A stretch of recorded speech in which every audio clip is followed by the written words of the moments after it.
Hi, Piper Kids. We're going to be reading Chapter 3 in Poppy and Rye by Avi. In this chapter, it is called Night Thoughts. And I want you to think about, as we read this, the importance of adding detail into our writing, whether it's into our writing or when we're talking to someone, how detail makes a difference and what people understand and how people understand what you're saying. So you'll understand that as I start to read how Avi writes. You'll also understand that as we talk about Poppy and Aerith and Ragweed. So this is called Night Thoughts. Aerith moved along so fast Poppy had to race after him. Her cries of, "Hey, slow down, wait for me," were to no avail.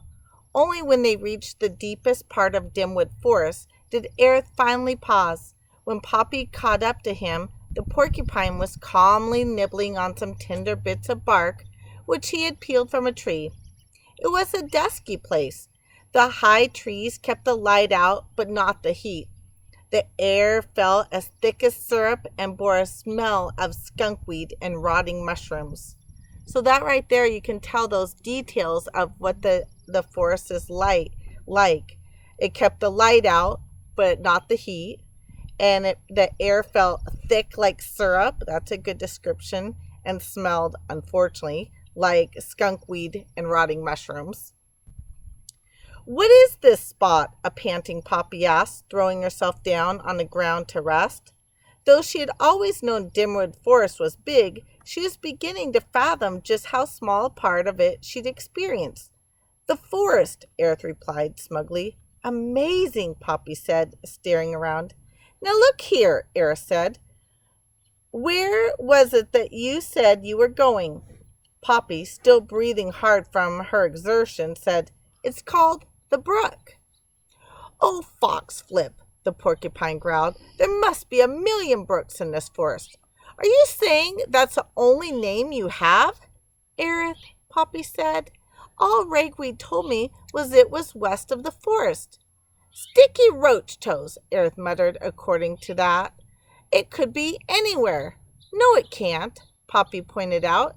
"It's not east or north or even south. It's west." She looked towards the sky. Though the sun was hidden behind heavy foliage, it was still possible to find its place in the sky. "Since it's afternoon," she said, "west must be that way." "Fine," Aerith conceded. "But how are we supposed to know which brook it is?"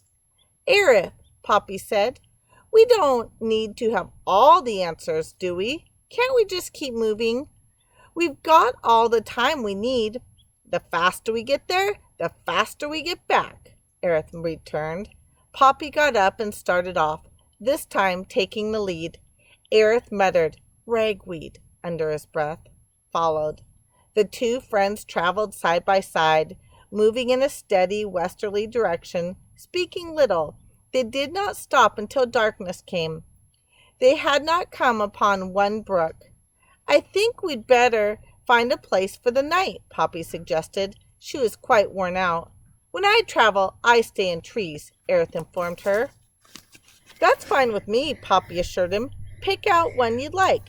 Can't be any tree, you know. Has to be comfortable. Fine. Right height. Good. And smell right." "Just choose one, Aerith," Poppy cried. Constantly grumbling, Aerith lumbered about the forest floor, examining every tree he passed. Poppy followed, pausing now and again to nibble seeds when she found them. It made little difference to her where she slept. As long as she was with Aerith, she was safe. Nobody wanted to mess with him or his quills. The porcupine finally settled on the flat tamarack pine. Its branches were thick, and its smell was pungent. Moving awkwardly from branch to branch, Aerith climbed. Poppy followed.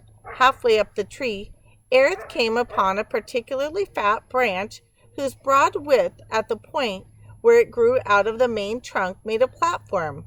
"I suppose this'll do," he said, and settled down. "Mind if I snuggle in?" Poppy asked. "Snuggle," Aerith mocked. "Why don't you just say, 'Mind if I lean on you?'" "I prefer snuggle," Poppy said with a grin. And if you know my character trait, I would totally say snuggle too versus lean in. She settled herself halfway between Air's front paws, curled up in a ball, and took a deep, relaxing breath. Though the air was ripe with the sticky scent of pine, Poppy detected the smell of nearby blossoms.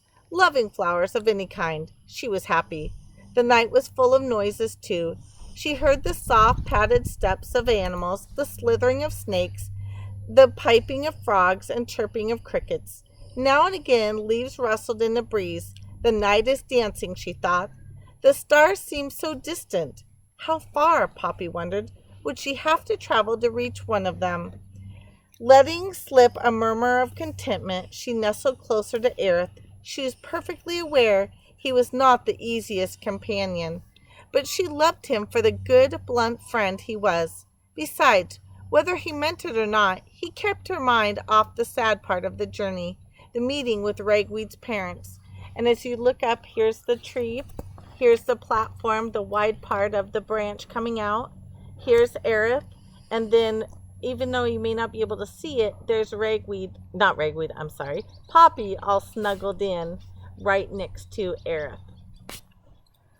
So far, the trip was exactly what she had wanted. She could already sense her grief easing. She was convinced that once she saw Ragweed's parents and delivered her doleful news and his earring, she would be able to return home and get on with her life. The thought soothed her. She began to drift off to sleep. Aerith broke the silence. "Poppy," he growled, "when you tell Ragweed's parents what happened to him, I won't be around." "Oh, why?" Poppy said with a yawn. "Because it's just family fripple, that's why. I hate all that garbage. Aerith, you can do what you want." "I do," Aerith said, "always." "Fine." Poppy yawned again and closed her eyes. Then Aerith said, "It's all those stupid feelings. Porcupines get along without that bunk." "Not one feeling?" "For salt, maybe." When Poppy made no response, Aerith added, "It's better that way." So what Aerith is saying, in his life, he tries not to have any feelings for anyone or anything, and he thinks it makes his life better. But as I kind of think about the story, and I think that maybe Aerith does have some feelings for Poppy of friendship, because here Aerith is going on this trip with Poppy, a mouse, not even a porcupine, to return something to Ragweed's family.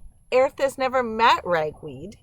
And so to me, Aerith does have feelings for Poppy, a feeling of friendships, because he's willing to go on this long trip, and it doesn't benefit him at all. He's doing it just out of kindness. So he may say he doesn't have feelings about anyone or anything, but I'm thinking deep down he does.